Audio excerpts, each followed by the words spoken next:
You're listening to The Mountain Gardener with local expert Ken Lane. Mountain gardening can be challenging, but with Ken's tips, tricks, and garden advice, you'll reap huge rewards. Now welcome back to The Mountain Gardener. And welcome to this week's edition of The Mountain Gardener. Your host, Ken Lane. And in just a moment, Lisa Waters Lane. Well, we're talking gardening. What's going on outside the landscapes of northern Arizona? This is a little bit different, a little unique at the higher elevations. As we draw near to the end of May, your plants, they should be awake. There shouldn't be anything in the yard that is still unleafed, without foliage, without flowers, looking alive. If it still looks dead, even the crepe myrtles, the desert willows, the grapes, they are the last things to wake up in spring. If you've got some plants that are in your yard that don't look good, I would give them to the end of the month. What do we got? Like a week left? And then I would start pulling up the chainsaw. It's time to give it up. And what's happened, we are finding a disproportionate number of death in the landscapes in northern Arizona because we haven't had any moisture. We had moisture back in September of last year, and we haven't seen any significant moisture since. You combine that with an unusually warm winter, and you've got a recipe for disaster for certain plants. If they were borderline, or if they had any pressure on them at all, they just said, "That's it. I'm so tired. I can't do this without water." And they gave up, and they just released the spirit, and away it goes. It's not going to come back at this point. Or if it does come back, it could take years before that plant comes back and looks good again. So I'm just giving you a heads up. I've got too many customers coming into, at least here at Waters Garden Center. I've had them coming in going, "Ken, what's going on? What'd I do? What happened?" I said, well, it reached a dry spot in the winter, usually in January, where it got cold, and then it didn't have enough moisture to keep that antifreeze going in the structure of the plant, and it died months ago. You're just now realizing it, hoping that it will wake up, and it's not going to. If it does, it'll come back maybe from the roots. Could be okay for certain things, but something like a rose. If it comes back from the root, usually those are grafted. You'll get some wild-looking thing that's not what you had there originally. It's coming from the wilder root that came back, or fruit trees. If it dies back and then it comes back from the roots below the graft that most good fruit trees have, you'll get this wild-looking, probably a crabapple instead of an apple, because we graft onto crabapple rootstock quite often because they're so tough. And they take our clay soil better. I'm telling you, fertilize it, deep soak it, fertilize it with all-purpose plant food. It's a granular food. It's a 744 food. You put it around there, soak it in real good. If in 2 weeks it doesn't wake up, I'm telling you, you've got a dead thing in your yard, and it's bringing you down. Time to call it and go, enough is enough. It's been a good ride, but you're out of here. And so I've had a couple myself. I had the back irrigation go down. The clock went out midwinter. I've got my clock. It automatically waters right through winter. I water a couple times a month just to take the edge off the plants, rehydrates them. But it collapsed, and I don't know when it actually broke. But the computer chip just went, "I'm not doing this anymore," and collapsed, and it hadn't watered in forever. All winter, I have a feeling, and I lost quite a few things in the backyard. 3 or 4 things I've had to replace. Weigelias, some things that had been there for years. That, and it's amazing what actually lived. You have give them the same amount of same care, and some things go, "I don't care. Go, ignore me all winter. I'm fine." And they come back and look beautiful. I want more of those things in my yard. So I've been transitioning more of that backyard, which is very natural. My front yard is a gardener's paradise.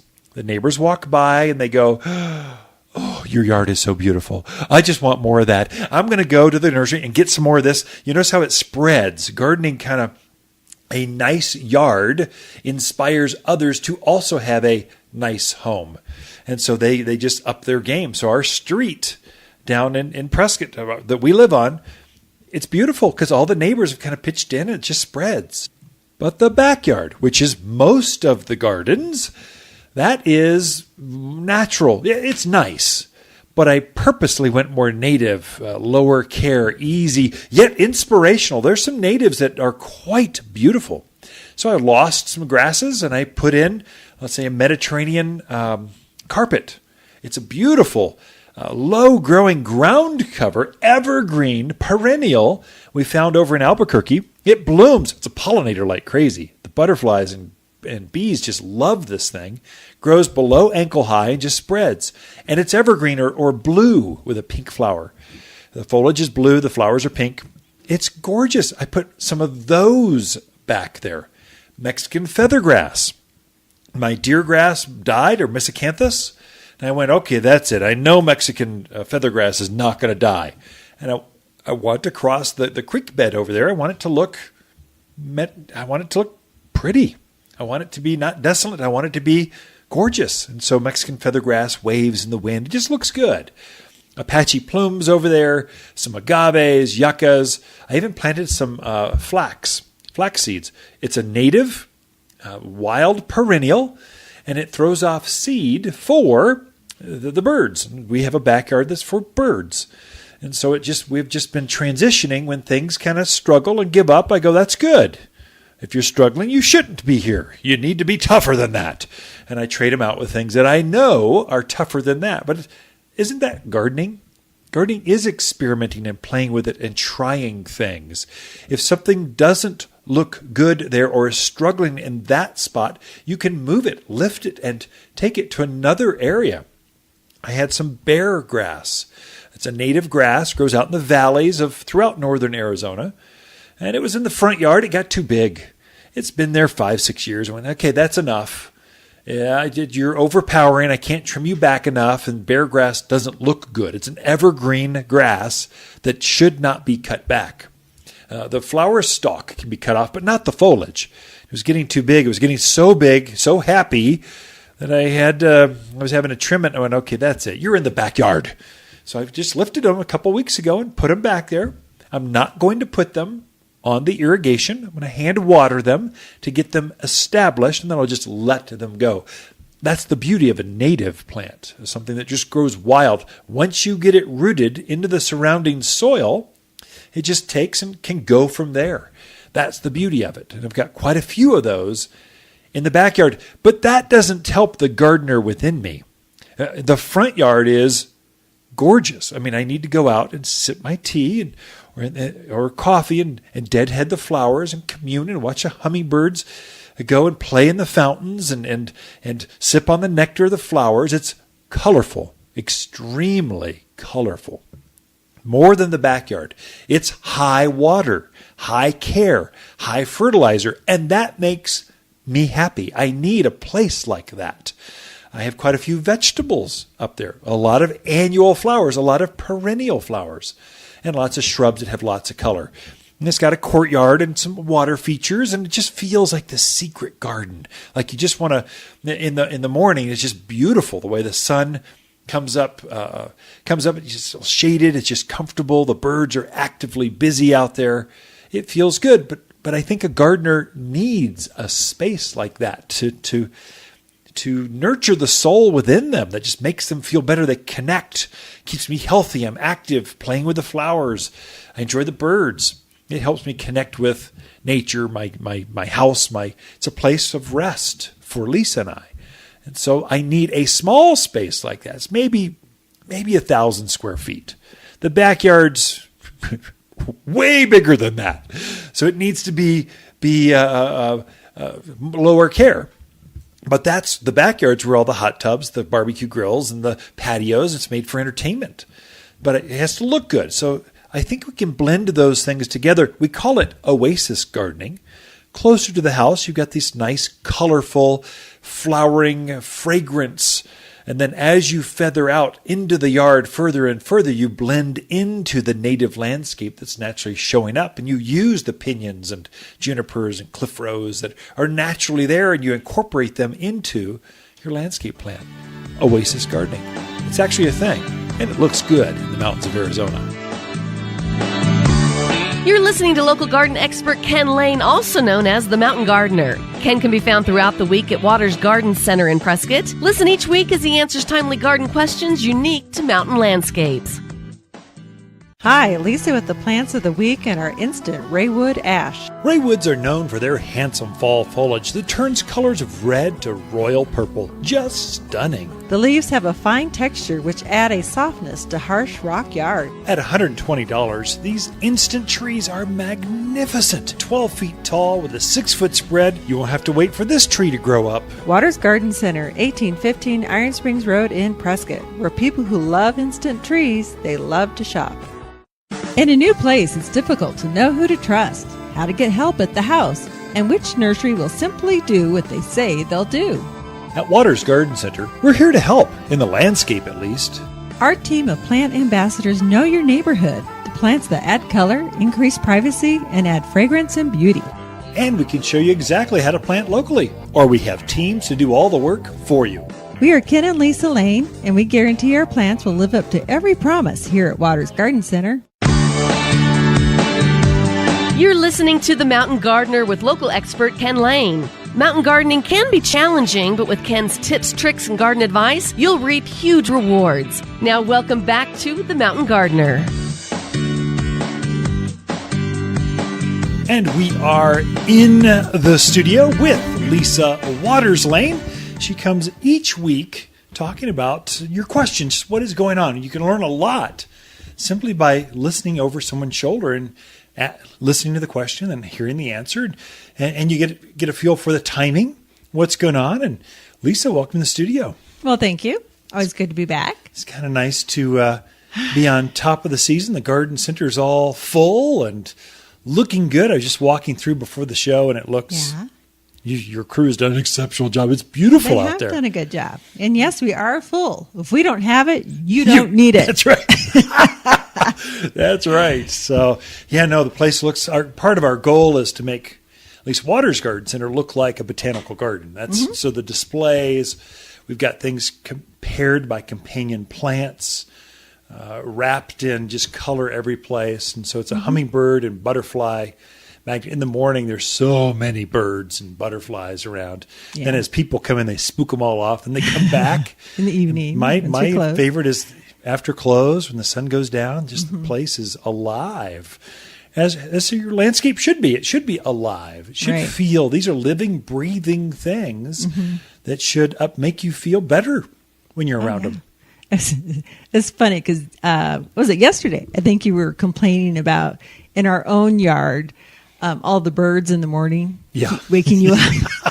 It's like a chorus in the morning. We have more birds than plants, and we have a lot of plants. So, which is why we have so many birds. So they do get right at dawn. They do. They get very yakety out there. A ruckus. I mean, it's almost like they're screaming all at once, all varieties, all the time. To listen to a robin cheerfully chirp back and forth, or sparrows going off. That's one thing. But when they're all doing it in unison, trying to compete with each other because they're celebrating sunrise, that's kind of fun. Doesn't bother me because I'm awake. I'm up. But you like to sleep in. I'm trying to get a couple more hours of sleep.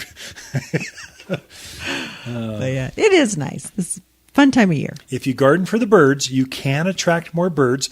I notice it takes a couple years because you'll attract some birds and they roost and they have families. And this is a very family social thing. And then they invite friends, and then it's a big old party in the backyard. And over several years, you've got a whole community of different birds. And so it's not instantly you plant a tree and they're roosting, building nests, and squawking about. It takes several years for them to learn that you've got the water out there, and you've got food, and there's shelter. So it takes a while. And we've been doing this for 10, 12 years, and it's long enough. There's too many. They're overtaking us. No, it's fun. It is. Fun thing. Plus, different birds like different types of vegetation. Some want the trees to roost in. Others like the lower vegetation to hide in. So sometimes it takes your landscape to mature a little bit to attract true. different varieties. So this is garden questions. I guess we want to get a feel for what's everyone talking about. What do you got for us this week? Well, kind of a big mix this week, but our first question is from Abby. She has a crepe myrtle in her yard that had leafed out and was looking pretty good.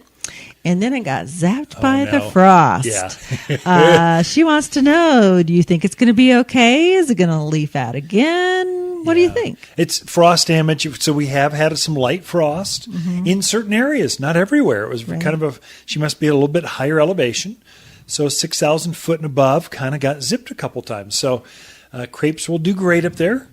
It's just it'll have to relief. So it spent its first bit of energy forcing out that leaves. Then it got burned off. It'll have to reforce that again. And so what I would encourage is fertilize with some of the all-purpose plant food, our 744 fertilizer. The cottonseed meal in that with a little bit of the bird guano will force it, will give it the energy it needs to relief. It ought to bloom right on time with all the other crepe myrtles and just be fine, because crepes usually start forming what they put their flowers on by July, August, September. Right. So they're kind of a late summer bloomer. It'll be fine. Give it time. It did not. One frost is not going to kill a plant. Now that's for crepe myrtles. If it were a tomato or a sensitive annual, those you need don't to go shopping again. Yeah, that's basil. There's some that are really sensitive. Right. So that's why we say to wait to plant those really frost-sensitive things until after Mother's Day. Just plant the spring lovers before Mother's Day. So that'd be your petunias and your lettuces and that kind of stuff. Should be fine. Okay. Next question is from Lynn. Before you do that, yeah. Did you see those ginormous 10-gallon crepe myrtles that just came in? I did see those. From Tucson? Yes. Full bloom. They're standing, got to be overhead high, 8 foot high in full bloom, or just about to burst with flower. I got all giddy. I had to Instagram them. They were beautiful. You Instagram everything. Well, I like Instagram and Facebook and Twitter and Tumblr and all that stuff. You do like your social medias. Yes. Anyways, back to Lynn. Okay, sorry, Lynn. So Lynn has a situation. She asked her husband to go out and do some pruning earlier this spring. Oh, no. So she had a real pretty ornamental plum in her front yard. She asked her husband to do some pruning. Well, he did some pruning, and he kind of pruned it back way too much, kind of back to the 5 main limbs. Oh, no. On it. Okay. So when it leafed out, it kind of leafed out in some tufts on the end of these limbs. Yeah. And so now she wants to know, how long do you think it'll take for it gets back to what it probably should look like, or is it even worth trying to save? So, Lynn, I'll hold him and you slap him. Men and their chainsaws. Travis, we do like our heavy equipment. Take away the chainsaw. So that's called lion's mane or lion's maning. It's a technique for blundering your landscape pruning, where it all comes out at tufts on the end. And so what you want to do is don't let all those suckers form. Pick the strongest one or ones that go in the direction that you want it to grow, and take all the others off. Don't keep all those. Don't don't put the entire mane up there. Just take a few. Train it to be what you want it to be again. So you have to have a bit of a vision of what you want that to look like, but it'll take just a year or two for it to form back. I think you're fine. It'll recover. Again, fertilizer covers a multitude of pruning errors. I'd fertilize it with that all-purpose 744 fertilizer. Just sprinkle it around. Eventually it's going to rain and it will start pushing new growth. But what you want it to do is put all that energy into the 1 or 2 key branches going the direction that you want, not the entire, all those suckers coming out where that main cut was. You want to be strategic on where that plant's growing. As it forms, you'll know whether it's it's soft. So sometimes wind will break them. You've cut it so bad that it can never really get a strong branch structure again. But you won't know that for a year or two. Train it, try, start. And if you really have questions, plant a new one kind of strategically, where when you do have to cut that one down, you got something growing in its place, so it won't feel like this cavernous loss when you're all done. But I have a feeling you can recover, especially with a plum. It'll be fine. Okay. Forgive him, Lynn. He's just a man. We can change if we have to. Okay, I want to get to another question really quick. This one's from Ron, but this has been happening a lot of people coming in with it. So it's been a good fruit year. Lots of apples, lots of pears. So, but a lot of them, the fruit's dropping early. Little ones, just a lot of dropping of the fruit. Why is that occurring? Is it a problem? And is there anything people can do? Yeah, there's nothing you can do, nor do you want to do it. You want some of that fruit to drop. So it's self-pruning. The tree has too much fruit. It can't handle all this fruit. And so it's putting the energy into certain key fruits that it probably kept on the tree. And then it's dropping the weaklings.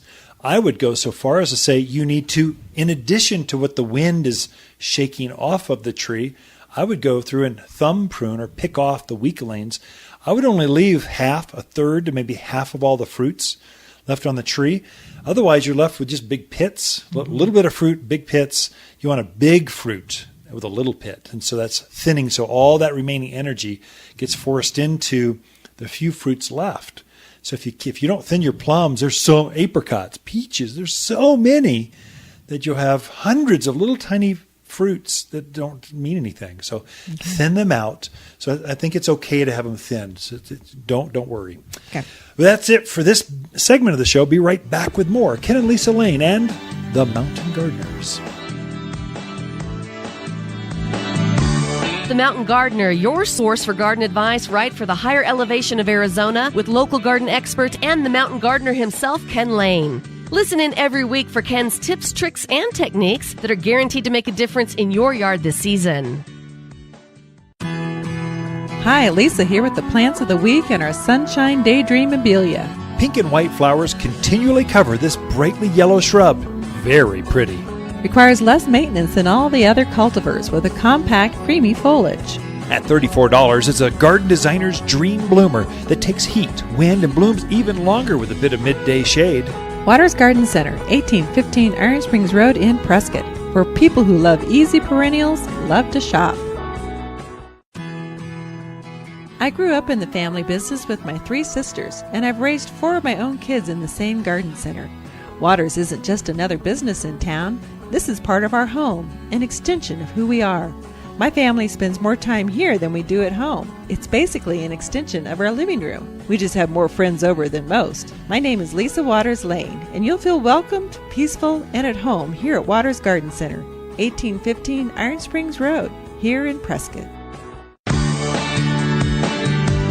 You're listening to The Mountain Gardener with local expert Ken Lane. Mountain gardening can be challenging, but with Ken's tips, tricks, and garden advice, you'll reap huge rewards. Now welcome back to The Mountain Gardener. Okay, let's cover a couple things that are coming up in the garden.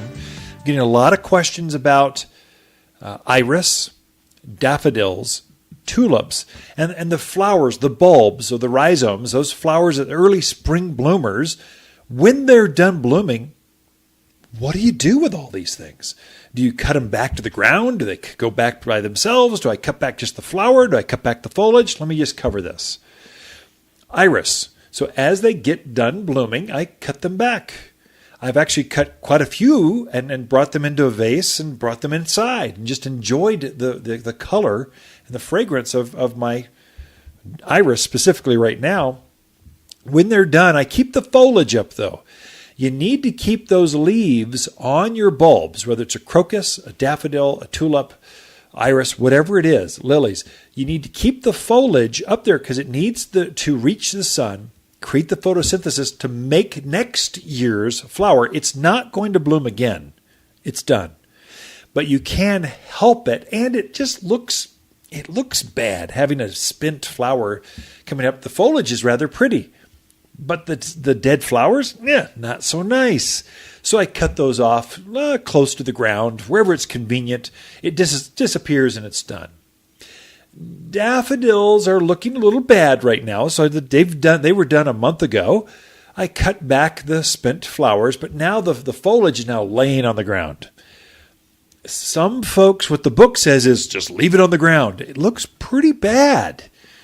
And so I tend to give it a haircut. I know it's not by the book, but I'm not a by the book gardener. I'm an easy gardener. There I cut back some of it. I'll leave it so it's kind of spiky, so maybe 4 or 5 inches of foliage.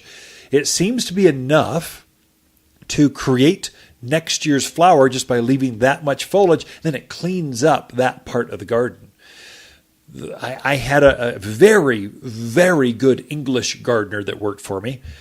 She said, no, you can't do that. You've got to take rubber bands and roll up the foliage and rubber band them together and tuck them back underneath other things. I went, that's work. I'm not doing that.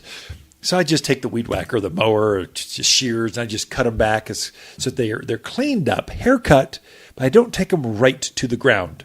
I'm sure that my flowers aren't as big as yours if you did it correct, but I still have lots of flowers. It's still really nice. It's still inspirational when they pop up through the snow and the frost and they bloom the very first bright spring day. The tulips I treat the same way. Crocus, they kind of take care of themselves. The foliage is rather short anyway, but that's trim those. I would say as we get into the summer plants, the same way. Yuccas, that big long red flower that blooms. Do you cut it back?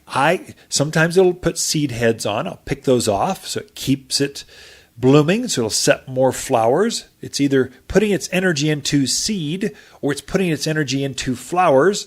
I planted you for flowers, not for seed, so stop doing that. So I'll pick off the seed pods and it keeps blooming longer. When it's completely done, or it just looks, the flower stalk is so high, it's just kind of done, I'll go, okay, that's enough. I don't want any more flowers. You're done. And I'll cut off that spent flower. Red hot poker is in bloom. Do the exact same thing.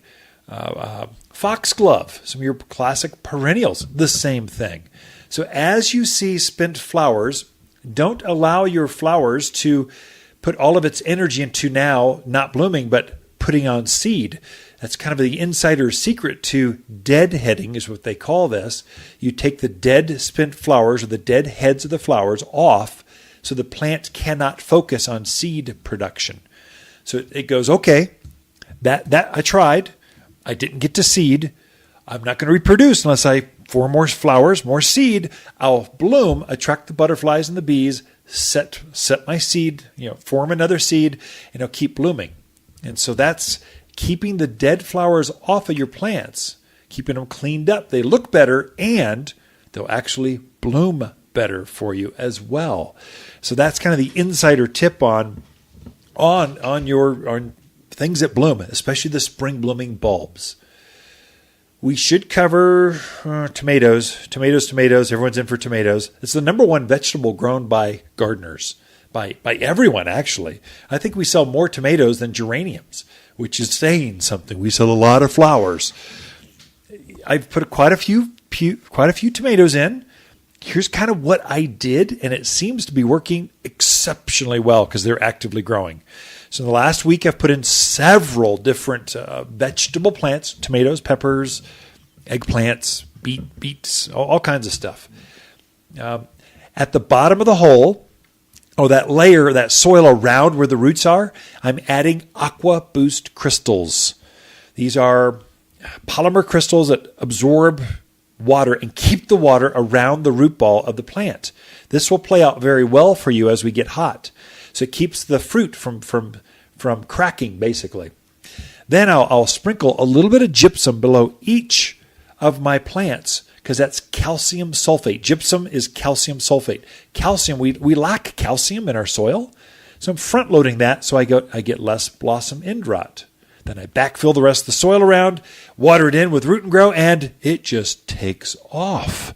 They are looking really, really good. So Aqua Boost, gypsum, and then water it in with a transplant shock stuff called Root and Grow. Be right back. The Mountain Gardener, your source for garden advice right for the higher elevation of Arizona with local garden expert and the Mountain Gardener himself, Ken Lane. Listen in every week for Ken's tips, tricks, and techniques that are guaranteed to make a difference in your yard this season. Hi, Ken with the Plants of the Week and our native Quaking Aspen. Few experiences capture the magic of nature so well as a quaking aspen dancing in the slightest of breeze. You'll love their unique bark as it shines white with brand new leaves celebrating spring's arrival. Plant a row along your driveway or simply as a focal point in the yard. Hand-picked specimens start at under $100, but we have huge showy models as well. Waters Garden Center, where people who love their quaking aspen, they love to shop.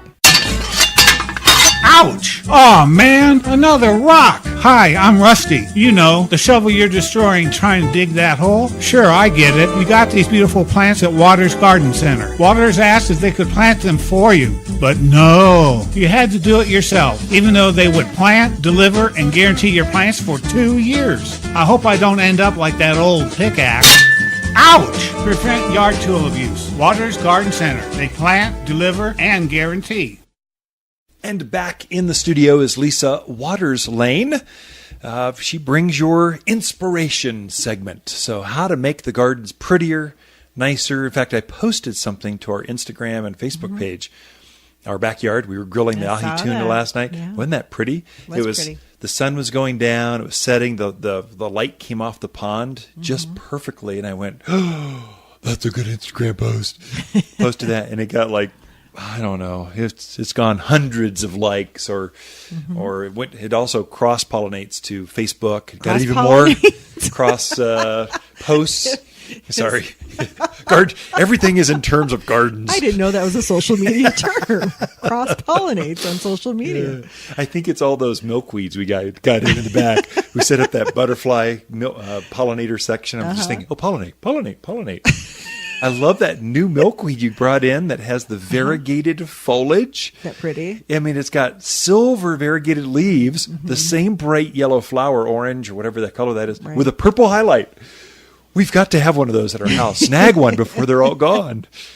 I know. There's some really cool things that come in. We've been filling back up again because we got kind of wiped out. Everybody was shopping. Yeah. But now we have some new great stuff in. You had an entire semi-load of stuff. My back is so tired. Oh my gosh. You wouldn't think a flat of flowers would be that heavy. But when you lift 1,000 of them, you start to get worn out. And I checked how many paces you take on your app on your phone. It was like 18,000 paces, all underneath the greenhouse, back and forth. Yeah, but it's fun. It's beautiful. Oh, it's fun. I mean, it's terrific to see all the new things, new colors. But yeah, it can be. You're tired at the end of the day. Well, it's. We tell folks when we hire them, you no longer need your gym membership. We've got your Waters gym membership, and when you check in every morning. Last week we had a question. Someone was asking about shade plants. What's to plant shade? And it started me thinking, because the variety you can plant in shade is not nearly as wide as the sun. So I wanted to mention a few of the shade plants that are going to do terrific. They may not be as many, but the shade ones are so desirable. Oh, they are. So many people want the shade varieties that, but they can't have them because they have too much sun or they're exposed up on a hilltop. But the ones that are there just pop. So I mean, those hydrangeas you brought in were. They're huge, just beautiful, but you can't have them just... Not in full sun. A lot of people move from California and other places, and they're like, well, I had them in full sun there. Yeah, really. But the tag says I can have it in full sun. Not Arizona at 5,000 foot and above levels. You got to have them in more protected spots. Yes, but I'm finding more and more people have shade as the landscapes mature, as neighborhoods mature. There's more shady spots than I think there used to be. I think every yard has a shade spot. You just have to be strategic on where it is. You have to actually be aware. You got to put that gardener's radar out and go, oh, well, the back patio, it's covered, and I could have a container maybe. Sure. So I don't have the garden soils, but you can always bring the soils in at the front patio, the front entrance that's covered by that overhang. There you can put some of your shade lovers, and they can grow in there just fine. Definitely. So some of the trees that do terrific in shade, the first one that I really, really like, and I wish we had a little bit more shade because I would put one in, is the Venus dogwood. That has a beautiful, it's not a very big tree. It stays under 20 feet. Oh, yeah, even that, less than that. Yeah, mid-teens. Probably. Pretty, kind of a yellow, creamy yellow blossom on it. Nice size, probably 2 to 3 inches across. Very pretty. And the other thing about it is it has great fall color. Yeah. And the blossoms actually, I didn't know this, but they actually put on a fruit. Yeah. Did you know they put on a fruit? Yeah. That's more like your traditional East Coast dogwood or Kusa. I believe that's is the botanical on that. Cornus. Cornus, that's it. What is Kusa? That's twice today.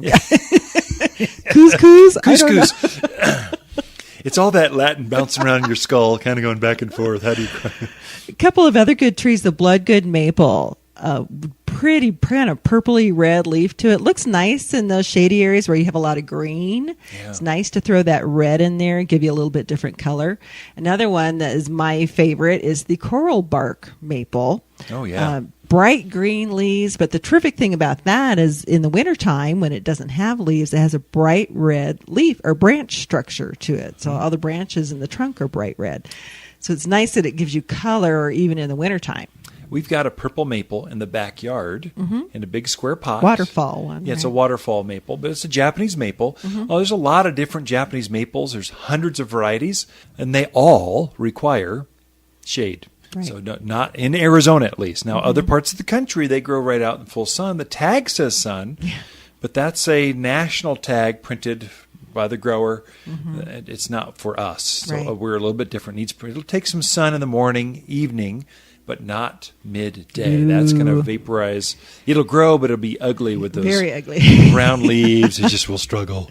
So if you want to look for shrubs, a citation yew is a terrific shrub, and it actually gets quite tall, but doesn't get overly wide, so great for those narrow spaces. We have a Hicks yew in our backyard that finally they're getting some size to them. They're kind of slow growing, but ours are finally almost reaching they're over full a story potential. tall, Yeah. so they're probably 10, 12 feet tall. Nice, pretty dark green all year round. Puts on a terrific little red berry in the wintertime. So nice I think shrub. some people misunderstand shade plants. Now, our backyard, those yews are in our backyard, which is a native landscape. It's low care, low maintenance, low water, low. It's made for entertainment. So it's got to be on stage, ready to go all the time. When we throw a party, I don't want to go clean, mow things. It's low care. We put yews in there, which generally is not a native low care plant.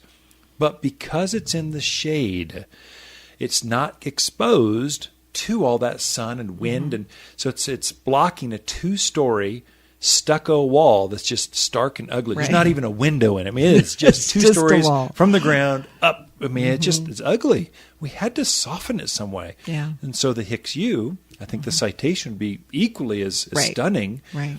It's just a pillar of 2 of them growing up with a piece of art in between. So we use the yews to frame it, and it's a highlight instead of an albatross. Yeah, it's very pretty in the yard. Another great shrub, shade shrub, is the berry magic holly, which I like because with your hollies you don't always get berries because it takes the male and the female, and how do you know which is which? But Berry Magic, they put the male and the female in the pot, so you're always getting that pretty red berry in the fall and winter time. Yeah, good. I like the sky pencil holly too, in a let's say a pillar shaded area on the north side coming into your house. That'd be very pretty. It's a tall but very narrow pencil like holly with a much smaller leaf. It's very pretty. And hydrangeas, of course, we have to mention the hydrangeas. Pink elf is a terrific one, especially if you have smaller spaces. Pink elf only gets, I think, maybe 2 by 3, very small. It's not going to get out of control. It's not going to get all droopy. It's a little more rigid in the branching. So a really nice one for the small spaces. But of course, we have the big ones that have the blue and all those different colors on them. Terrific plant, but you got to be careful where you put it. I think one thing to remember with hydrangeas when you're buying them, every garden center, every box store, every hardware store, every grocery store, everyone has a hydrangea. Very, very few of them are hardy enough to grow in northern Arizona. Oh, that's true. So mostly the cold will take it out in the winter, or they bloom on second-year wood. That's most of your East Coast varieties. They'll bring these in because they're so pretty, but then they never bloom again for you. You've got to provide. You have to plant. If you're going to be outdoors, make sure you buy one that blooms on first-year wood. It's just, we're getting into idiosyncrasies here, but all the ones we bring in will bloom for you year after year in the shade because they bloom on that first-year wood. It grows and blooms much like a rose does. Sure. Most of the other older varieties don't do that. And people don't. get frustrated because they never bloom again because they bought it from the wrong place. Buy them from Waters Garden Center. It'll be fine. His soapbox. Yeah. It bothers me how these growers, just retailers sell stuff that's not this appropriate. impulse that's not right for up here. I agree. So we got a couple quick seconds. Let me talk perennials real quick. Lamium is still B. You're making me nervous because you're doing that. We're up against the clock. So you got one last hurrah, and then we're out of time on this segment. I would say come in and see it. We have beautiful shade stuff. Tablefuls of perennials, annuals, and shrubs that you can plant now that would thrive and live in the shade and be beautiful. Be right back with more on The Mountain Gardeners. The Mountain Gardener, your source for garden advice right for the higher elevation of Arizona with local garden expert and the Mountain Gardener himself, Ken Lane. Listen in every week for Ken's tips, tricks, and techniques that are guaranteed to make a difference in your yard this season. As the days get longer and brighter, houseplants can struggle and scorch, but we have the solution. At Waters, we've organized our houseplants from A to Z for the brightest of sunny locations, many even bloom. With experts that know plants and how to make them grow. Shipments of the freshest houseplants in town have just arrived from A to Z and ready for a bright new home. Waters Garden Center, where people who love bright green houseplants, they love to shop. Found in Prescott. New to the area with your dream home on the inside, but surrounded by boring? A castle surrounded by rock is just so bland. But we can help. At Waters, we have a team of plant experts ready to dress up and decorate even the most boring of landscapes with something fresh, new, and evergreen. Plus, we deliver and plant for you. Designer plants with the experts to help you beautify your new abode. Waters Garden Center, 1815 Iron Springs Road in Prescott. Now, some of you live in an area, let's say you folks with the vistas, up on the hillsides. You got these beautiful views. They're magnificent. But you've got no soil. It's just nothing but rocks. You take a digging bar or a jackhammer, you try to go down, and just like, boom, it's like killing you. So you've just got no soil. So a lot of us are, for myself, I'm up on a north slope, heavy clay. I don't have rocks like some of you, but I've got heavy clay. I don't even have caliche. It's just thick mud. I mean, just thick dirt. Oh, it kills you to dig a hole. I basically have abandoned trying to plant in my ground. I have a few trees, but then they struggle. I've killed more evergreens. I've killed more manzanita in my backyard because the soil is so thick and so heavy. Those things need a breathable, light, airy soil. And every time I put them in, I try to correct it. I heavy mulch. I raise them up and I try to mound them, and still they get too wet and they die. So I basically have gone to raised beds. That's how most of my gardens are in raised beds. And so we've got the classic mountain slope where at the downhill edge, I went over to Yavapai Block over off of Sundog Ranch Road. You've got a block place in your town, wherever you're tuned in from. Go get some heavy retaining block, and I got the bigger ones. I don't like the little tiny putsy ones, the cheapy ones that you get from Depot and Lowe's. Oops, I can't mention the home building stores. I didn't get the cheapy ones. I got the bigger ones that you can set up, and they're engineered to stay in place, and you can stack a little taller. And I've gone out all the way up to, chest high, some of these raised beds, to 2-3 blocks high on most of them, and they just tiered. I put them on the downhill side. I made this nice, beautiful wall, and they've got them pre-engineered where you just stack them. You don't have to put a footer down. They've got some pins you can pin them in with. They don't slide down the hill, even no matter how much rain we get. They're well built. And so you can use these blocks down. I've used railroad ties before. Cinder blocks, although cinder blocks you do have to cement in.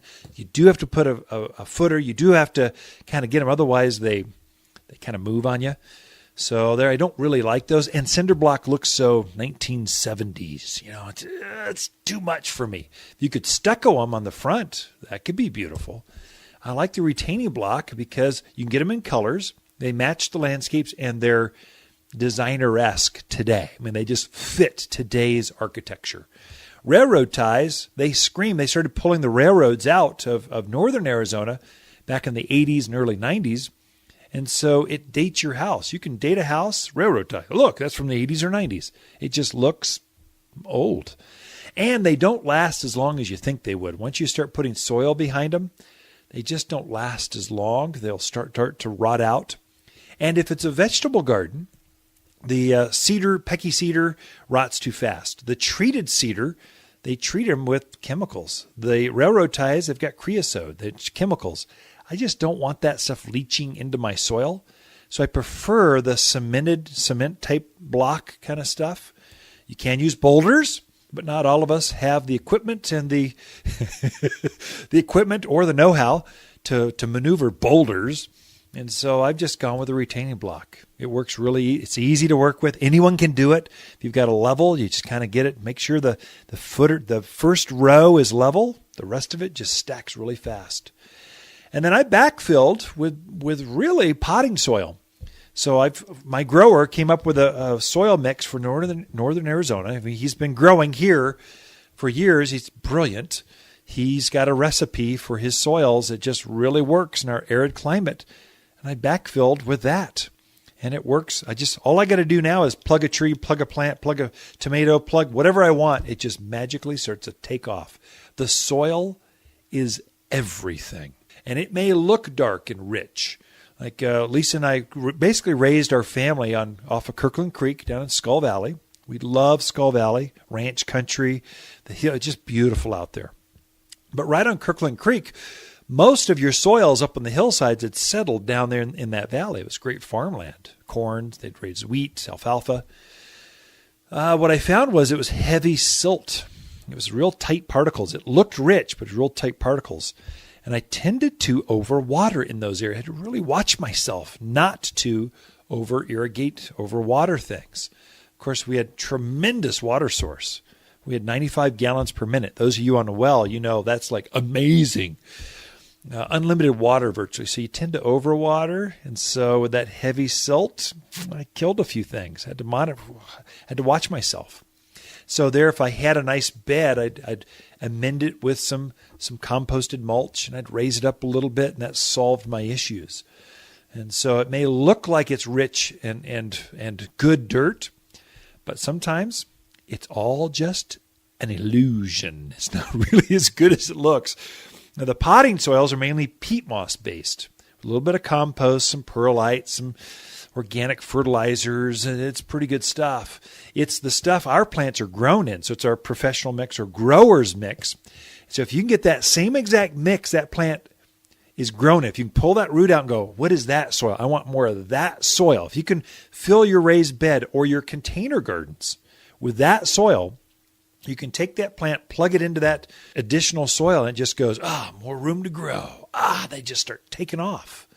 It's amazing what happens when you put the right plant in the right soil. It's just magic. It's easy is what it is. It's just, you have guaranteed success. If you're taking soil from your yard or your vegetable garden and putting it into your containers, all of a sudden you're wondering why your plants are struggling. Well, that's why. The soil is just too hard, too thick, wasn't doing good out there. Why would you take that soil and put it in a container? It would do well here. So that's pretty much my take on raised beds. Our pottery sales are off the charts. I'm almost back to mid-2000s levels. Back when the peak, when everything was going crazy, we were direct importing 4 container loads of pottery a year. We're close to that now. So it's just people are back. Container gardens are big, beautiful glazed containers. If you get one large enough, it's basically a pretty raised bed. That's what it is. Just a lot of soil. So the more soil you can get in a container or a raised bed, the better off you are. Your soil is like a sponge. It retains the moisture and it retains the nutrients that the plant feeds off of. The more soil you have, the more fudge factor, the more error factor you have. The smaller the pot, I mean, if you blink at some of those small 10, 14-inch pots, they dry out and wither and plants, there's just no room for error. But if you got a big pot, I grow cherry. My cherry tree is loaded, absolutely laden with cherries. It's grown in a big pot. It's so easy. easy to cover. It forces me to keep it smaller. Figs. My figs are just loaded. Grown in a pot. Been in there for a big glazed container. It's been in there for 4 or 5 years. It's beautiful.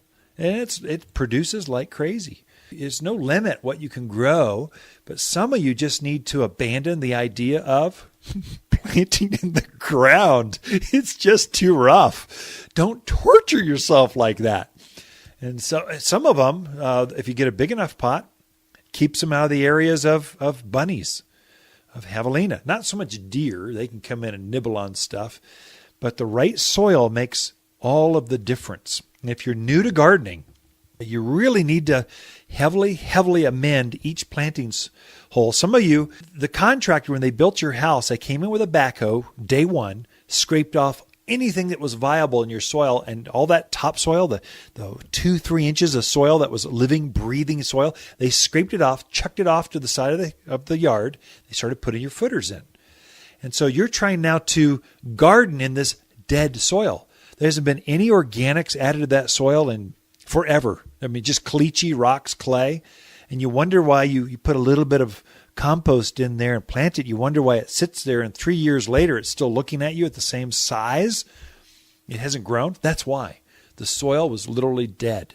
You need to re-enrich, re-aliven that soil per planting hole. If it's a tree out in the yard, you need to take that hole and really put the energy and recreate a living, breathing topsoil before that plant will take off. Raised beds automatically correct that for you.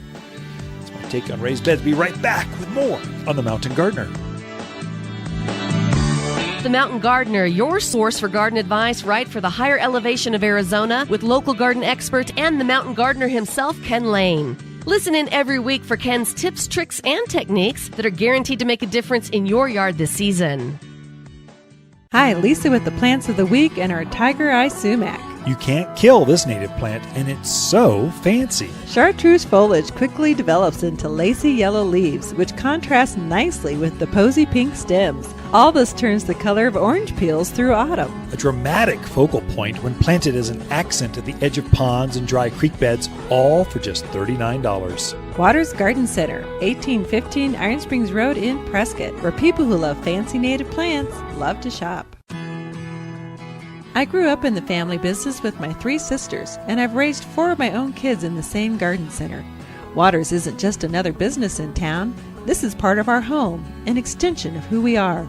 My family spends more time here than we do at home. It's basically an extension of our living room. We just have more friends over than most. My name is Lisa Waters Lane, and you'll feel welcomed, peaceful, and at home here at Waters Garden Center, 1815 Iron Springs Road, here in Prescott.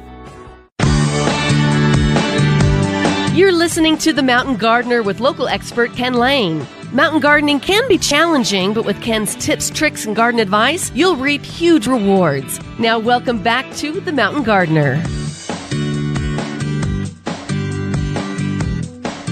Now, I can't emphasize enough the importance of soil for gardening, especially things that bloom, actually for everything, not just there's any one thing. If you put a native plant in crummy soil out in the valley, Prescott Valley, Paulden, I don't care what hard, heavy clay soils, this is the mountains of Arizona. Our good soil gets picked up by the monsoons and flushed down the waterways, and they end up in the dry creek beds. So these plains, actually, they keep going down to the deserts, and that's why the deserts have such great growing, farming down there, because our soil gets washed down there because of the monsoons, the way our wet cycles happen. If you're up on a new construction where they just jackhammered out of the rocks to put your home, you've got no soil. I don't know how you think you're going to pull a boulder out and throw something in and have it grow. You're going to have to create some soil. As you open up that earth, the native soil, amend it with some compost. Allow those roots to start getting through that compacted clay. It keeps that soil from compacting right back down so that the roots can get through it. Ideally, you want to mimic the soil that the plants are grown in. If you simply surround the soil that plant is at the nursery, that grower's bucket. We've created a blended soil that helps that plant root out faster. If you can mimic that somehow and then plant it in more of that soil, that plant will never know that it's in new soil, and it'll just keep rooting out and growing. Plants do not like to change or grow into different kinds of soils.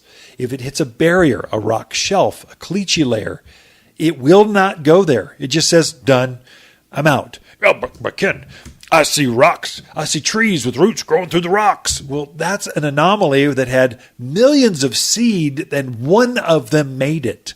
If you want to plant 1 million plants, I'll sell them to you. But only one is going to make it if you just chuck it in the ground or have seed you just cast over the hillside. We're trying to increase the success rate. This really plays out with your vegetable and flower gardens. If you just take a really nice potting soil, this grower's mix, the growers spend all their energy figuring out recipes, soils that makes plants grow. If you take that plant where they've done all this science and thinking about how do I get the seed to take with the plug and make it grow and fill out and be beautiful so people will be inspired to grow, to take it home and try it themselves, and then you chuck it in native soil, you're going to fail miserably. It'll sit there. Maybe it won't die, but maybe it won't grow. It'll just sit there mocking you, going, I'm not growing here. I'm not going to root out. I'm going to stay right here. So it stops blooming, stops growing. That could be trees, could be shrubs, but really especially tomatoes, all the vegetables, annuals, perennials. If you could, let's say you've got a brand new raised bed. We just covered raised beds. If you can take the top layer of that bed and put just our Waters potting soil or that grower's mix that the plants, if you go up to Warner's in Flagstaff and you can get their grower's mix, the stuff their plants are grown in, that it would be like the magic that would really make things happen. You've got drainage because of the raised bed, and now you've actually got more of that grower's soil, the potting soil, the good stuff at that top layer, and then you just take that plant and plug it directly into that more grower's mix, that more potting soil. Those plants will take every single time. You'll have zero loss or greatly reduced loss. It really is a game changer. If you need more help with that, come see us. Lisa and I camp out here at Waters Garden Center. We love helping friends with their gardens. The Mountain Gardener, your source for garden advice right for the higher elevation of Arizona, with local garden expert and the Mountain Gardener himself, Ken Lane. Listen in every week for Ken's tips, tricks, and techniques that are guaranteed to make a difference in your yard this season. I used to be cocky and actually dared to beat the big boxes at their own game. Since the beginning, we were known for the very best plants in town. But with youthful ambition, we added a line of Inferior Plants contractor grade that matched the box stores and beat their prices. We failed miserably. The plants were side by side. Waters hand-picked quality at the higher price and the Inferior Plants at the lower price with astounding results. The Inferior Plants, not bad quality, just not full and nice, were still there a month later. The hand-picked quality plants, they had been restocked twice and the bench was empty again. The youthful cockiness, it's tempered, and with age comes wisdom and knowing who you really are. Waters Garden Center doesn't compete with the marts and the boxes. We simply grow the very best plants our family is famous for. We will never offer inferior plants. Cross my heart. Pinky swear. Waters Garden Center, 1815 Iron Springs Road, here in Prescott. You've been listening to local garden expert Ken Lane, the owner of Waters Garden Center in Prescott. Join him each week as he answers timely garden questions unique to the area. He can be found throughout the week at Waters Garden Center, located in Prescott at 1815 Iron Springs Road. Thanks for tuning in to The Mountain Gardener.